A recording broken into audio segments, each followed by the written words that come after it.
তো এখন আমরা আছি হচ্ছে এখানের একটা প্রিজনে।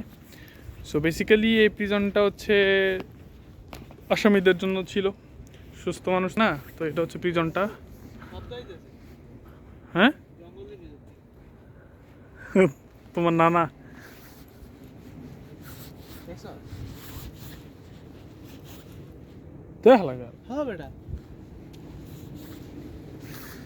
তো এখানের একটা বিশেষত্ব হচ্ছে যে প্রিজন থেকে কেউ যাতে সাথে সাথে না পালাতে পারে, তো এই দিক দিয়ে অবশ্যই একটা নালা ছিল।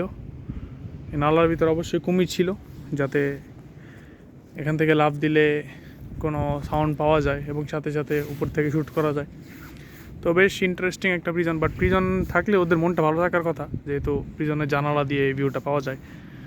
তো এটা হচ্ছে পিছনের সাইড প্রিজনের, পুরোটা সুন্দর একটা জায়গা বেশ। তো ওদের মন ভালো থাকার কথা প্রিজনে থাকলেও, যেহেতু আসামি ভুল করছে, শিকার অনেক কিছু আছে। তো খুব সুন্দর একটা পরিবেশে থাকতো ওরা। আমাদের চাওয়া এটাই যে বাংলাদেশের প্রিজনগুলোর ভিতরেও এমন একটা পরিবেশ থাকবে।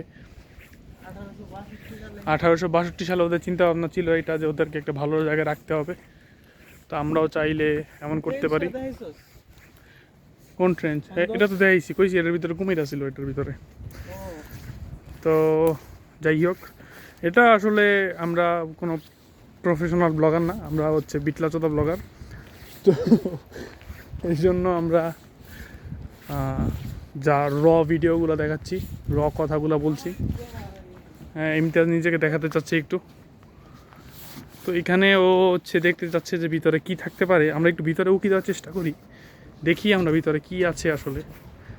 একটু এইখানে আপনারা দেখতে যদি পারেন যে কি আছে ভিতরে, সেটা আমরা জানি না, কিন্তু আমরা দেখতে পাচ্ছি না।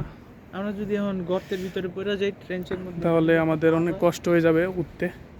ওইখানে একটা পাইপ আছে, ওটা ধরে উঠতে পারবো আমরা। হ্যাঁ,